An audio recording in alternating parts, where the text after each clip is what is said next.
तब्दील हो जा रही है, उसमें जान माल बहुत सारा नुकसान हो रहा है। तो आप लोगों से मेरी रिक्वेस्ट है कि इन सब चीज़ों को जरूर फॉलो करें। अब इस क्रम को आगे बढ़ाते हुए मैं डीजीएम एमजीआर शेखर सर से रिक्वेस्ट करूँगा कि सर आप अपना संबोधन करें। धन्यवाद मनोज जी। शुभ का नमस्कार। नमस्कार। जैसा सभी लोग बताए ही कि आग जो है सो किसी भी कारण लग सकती है, लेकिन ये जो आग लगती है तो अभी का जो समय है कि इतनी हवा तेज है तो एक छोटी चिंगारी है कि थोड़े देर के लिए ही चिंगारी है, और यदि वो आग पकड़ लिया तो वो कितना तेजी से फैलेगा, ये चीज़ सोचिए कितना तेजी से फैलेगा। तो हमेशा डरना है कि आग कहीं लग सकती है क्या, ये डरना है। नहीं डरेंगे तो सतर्क नहीं रहेंगे। यदि ओवर कॉन्फिडेंस रहेगा, अति विश्वास रहेगा तो सोचेंगे तो होता ही है, चलता ही है, छोड़ देंगे, लोग कर देंगे। हमेशा डर पैदा होना चाहिए कि आग लगेगी तो बड़ा भयंकर हो जाएगा। तो ये सबसे पहले तो हो गया कि आग लगना। अब दूसरी चीज़ है कि यदि आग लगेगी तो हम कैसे बुझाएंगे, कैसे टैकल करेंगे, तो उसके क्या उपाय। आग लग सकती है, बेल्ट डाल सकती है, लोकों में आग लग सकती है, बैगन में आग लग सकती है, तो हम कैसे बुझाएंगे ये भी सोचना है। तो उसको बुझाने के लिए क्या क्या चाहिए, तो पानी की व्यवस्था होनी चाहिए, बालू होना चाहिए, फायर एक्सटिंग्विशर हर एक लोकेशन पे दिया गया है। तो ये हमको हमेशा साइड पे जब भी घूमिए, चाहे लोगों में कहीं भी देखिए कि मेरा फायर एक्सटिंग्विशर है कि नहीं है, और यदि है तो वो इन ऑपरेशन में है कि नहीं है। उसका ऐसा तो नहीं कि उसकी वैलिडिटी लाइफ खत्म हो गई, एक्सपायर हो गया, तो तुरंत उसको सूचित करें, तभी तो कंट्रोल कर पाएंगे ना। क्योंकि जब एक बार आग लगती है तो उसका लॉस कई गुना बढ़ जाता है। अभी रिसेंटली जो है सो जो लास्ट ईयर आपका नॉर्थ कर्णपुरा में यार्ड में आग लग गया, कितना करोड़ों करोड़ रुपया जो है सो उसमें लॉस हो गया, पावर जनरेशन लॉस हो गया, पावर का जो कमर्शियल होता है वो पैक हो गया, कितना लॉस हो गया। तो एक मनुष्य तो अपना जीवन बचाता ही है, लेकिन मटेरियल भी बचाना है। ऐसा नहीं है कि मटेरियल जल गया यार ठीक है, मनुष्य तो सबसे पहले है, उसके बाद मटेरियल बचाना है। तो आप लोग से ये रिक्वेस्ट है कि जब भी साइट पे जाएं तो हमेशा डर अपने में रखें कि भाई आग कभी भी किसी भी रूप में लग सकती है, और सतर्क रहें। धन्यवाद।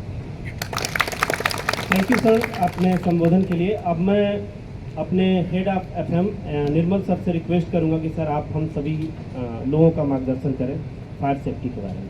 Thank you. धन्यवाद। सभी को नमस्कार। नमस्कार।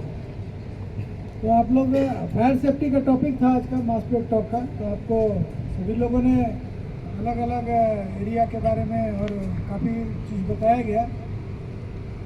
तो इसमें अब हम याद दिला कि क्या है कि आपका फायर का क्या क्या रीज़न है वो भी आपको बताया गया। फायर होना नहीं चाहिए, ठीक है ना। जैसा हिमांशु जी ने कहा, फायर से डरिए, डर भी अच्छा है, कभी कभी डरना भी अच्छा होता है, ठीक है। तो फायर तो डरिएगा तभी फायर नहीं होगा। फायर को फाइटिंग से नहीं डरना है, लेकिन फायर ना हो उसके लिए हमको एक्शन लेना है। तो फायर नहीं होगा इसके लिए क्या एक्शन लेंगे आप लोग बताइए। सबसे प्राइमरी क्या है भाई, आप लोग का जैसे मान लीजिए कन्वेयर में आप कहीं एक जगह खड़े रहते हैं, किसी भी इक्विपमेंट में एक जगह खड़े, सभी जगह तो नहीं रहता है हर आदमी। तो भाई फायर तो कहीं भी लग सकता है ना। ऐसा नहीं कि जहाँ आप हैं वहीं पर फायर लगेगा, आप देखें और बुझा दिए, फायर दूसरी जगह भी लगेगा।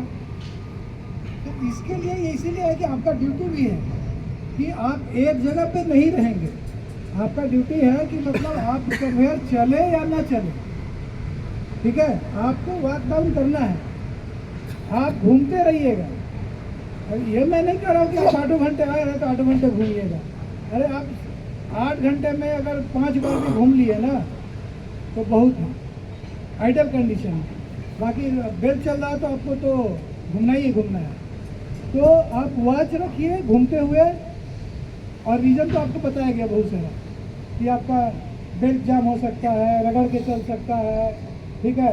आपको कोल डस्ट है, आपका बेयरिंग के ऊपर, आपका प्लमर ब्लॉक के ऊपर, गियर बॉक्स के ऊपर, सब गर्म है। जो भी चीज़ गर्म है बताया ना द्विवेदी जी ने कि भाई दो चीज़ तो आप आइसोलेट नहीं कर सकते, फ्यूल और ऑक्सीजन।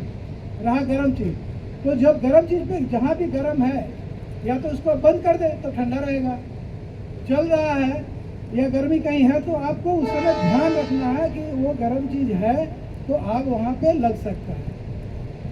ठीक है, तो मेन हुआ कि आपका जब भी ड्यूटी में आप आ गए, और खासकर अभी अपनी जो भी आप लोग पहले से घूमते थे, अभी उस घूमने की संख्या को आपको बढ़ाना पड़ेगा। और घूमने का मतलब ये नहीं कि केवल पॉकेट में हाथ डाल के घूम रहे हैं। घूमने का मतलब यह है कि आप अपने एरिया में घूमिए, जो भी आपका एरिया है उसमें घूमिए और चौकन्ना रहिए, देखिए जो जो रीजन हो सकता है उस पर ध्यान देना है। कहीं कोल डस्ट पड़ा हुआ है तो कोल डस्ट को साफ करवाइए। आपके साथ हर कन्वेयर में, हर जगह पे, हर ऑपरेटर के साथ हाउस कीपिंग का आदमी है, आपको विशेष सफाई चाहिए। आप जनरल में बात करिए, जनरल में भी आदमी आता है, एक दो आदमी वहाँ चला जाएगा। ठीक है, और ज्वलनशील पदार्थ क्या है, अलॉन्ग में जैसे आपका कन्वेयर 6 है, उसमें आपका घास पात भी रहता है, देखते होंगे, तो वो जब सूखेगा तो उस पर भी है। या हाउस कीपिंग का आदमी जब ग्रास कटिंग किए हुए हैं एरिया में तो उसको हटाना है, ये नहीं कि कटिंग करके छोड़ दिए। कटिंग कर दिए, जब नहीं कट किए तब तक तो हरा था, जब काट दिए तो सूख गया, सूखने के बाद उसमें आग लगने की प्रवृत्ति ज़्यादा हो जाएगी। दूसरा है कि आग लगने का, जैसे कन्वेयर के बारे में तो बहुत बताया गया। आप जब हॉट वर्क करते हैं मेंटेनेंस में, आप कटिंग और वेल्डिंग जब करते हैं, वहाँ भी हॉट सरफेस डेवलप हो रहा है। ठीक है, तो और हॉट आपका जब कटिंग वेल्डिंग कर रहे हो तो आपका गर्म चीज़ गिरता भी है, और वहाँ पे हॉट वर्क हो रहा है तो आपका आग लगने की संभावना बहुत है। तो आप लोगों को भी विशेष ध्यान देना है कि जो प्रिकॉशन लेना है, जैसे फायर ब्लैंकेट का यूज़ करना है, वाटर रखना है, पता रखना है सभी को। ये तो केवल मेंटेनेंस को ही नहीं, मेंटेनेंस तो जहाँ काम कर रहा है उनको पता रखना है कि हमारे आसपास में कहाँ पे फायर हाइड्रेंट का भाग है, कहाँ पे पानी का सोर्स है। ये अगर हुआ तो पहले तो होना नहीं चाहिए, अगर हो गया तो ऐसा थोड़ी कि हो गया तो भाग जाएंगे, हो गया तो उसके बाद हमको बुझाना है। तो बुझाने के लिए आपको पता होना चाहिए ना कि क्या क्या यूज सामान है, कहाँ कहाँ है। तो आपको फायर हाइड्रेंट का भाग कहाँ है, डीवी कहाँ है, डीवी कैसे ऑपरेट होना है। आप लोग सभी डीवी ऑपरेट करिए, ऑपरेट कर करके देखिए। जिसको नहीं आता, जिसको जरा भी डाउट है कि हमको नहीं आता है, आप कंट्रोल रूम में बात करिए, बात करके यूज करना है। ऐसा नहीं कि अपने मन से खाली ऑपरेट करके चुपके से रख दिया, पता भी नहीं चल रहा कि आइसोलेट कैसे करना है। फिर आप कंट्रोल रूम में बात करिए कि हम देखना चाह रहे हैं, सीखना चाह रहे हैं, आपको बताया जाएगा। ठीक है, जो ऑपरेशन का इंचार्ज है उनसे बात करिए, सीखना है आपको फायर हाइड्रेंट डीवीज को कैसे यूज करना है। फायर हाइड्रेंट का आपको पॉइंट पता होना चाहिए। जैसे इन्होंने बताया कि होज कहाँ कहाँ रखा हुआ है, ये सभी को, ऐसा नहीं कि केवल ऑपरेटर्स को या सीएचपी ऑपरेशन को, मेंटेनेंस का आदमी है या आपका डोजर का है, हाउस कीपिंग का है, सबको पता होना चाहिए कि भाई कहाँ पे होज रखा हुआ है। एक तो डीवी तो अलॉन्ग द कन्वेयर स्प्रे करेगा, लेकिन बाहर में कहीं आग लगा, ठीक है, जैसे आपका स्प्रे करेगा। टेकअप में अभी हमारा स्प्रे सिस्टम नहीं है, तो टेकअप वाला आग को कैसे बुझाएंगे, उसके लिए तो आपको पता होना चाहिए कि होज कहाँ है, फायर हाइड्रेंट कहाँ है, ताकि वहाँ तक पानी पहुँचा पाए। दूसरा है कि आपका नेट 280 के पास में देखिएगा, या अभी जहाँ तक मॉनिटर है, वाटर मॉनिटर देखे है ना, कैसे करके लंबा सा लगा रहता है, वो काफ़ी दूर तक जाता है पानी उससे, उसका भी आप लोग यूज़ करना है। ठीक है, वो आपको एंगल चेंज होता है, झुकाव होता है, सब होता है उसमें, यूज़ करते हैं ना। इसमें यार्ड के अलॉन्ग जो मॉनिटर है उसको यूज़ करते हैं ना, वैसे ही और भी जो वाटर मॉनिटर है, हम लोग कहने का मतलब है कि पानी का सोर्स कहाँ कहाँ है, पता रहना चाहिए, कैसे ऑपरेट होता है ये भी पता होना चाहिए। घूमने वाला बात बोला हमने, यार्ड में कुछ चलता नहीं है, खाली कोयला है, डोजर चलता है, लेकिन आपको यार्ड में रखे हुए कोयले में भी गर्मी में आग लगता है, तो कैसे पता चलेगा? घूमिएगा तभी पता चलेगा। तो यार्ड में जो इसका ड्यूटी है, ऐसा नहीं है कि फीडिंग नहीं हो रहा तो बस बैठ गया, क्या तो हमारा आराम है, अभी तो फीडिंग नहीं हो रहा। अरे फीडिंग नहीं हो रहा, गर्मी का दिन है, आप यार्ड के चारों तरफ घूमिए, कहीं भी हल्का स्मोकिंग हो रहा है, आप फायर आपको वहाँ पे स्प्रे का सिस्टम दिया हुआ है, उसको यूज़ करिए। बाकी जो दोनों मॉर्निंग और इवनिंग यार्ड में स्प्रे हो रहा है ना, वो करना है।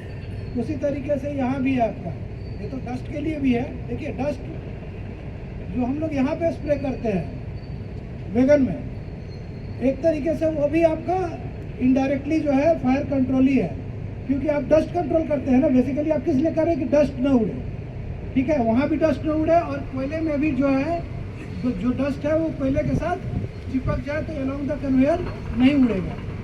वही अगर वही काम नहीं करेंगे तो डस्ट उड़ करके आपको दूसरे जगह बैठेगा, केबल पे बैठेगा, काम चीज पे आएगा तो फिर आपको आग लग सकता है।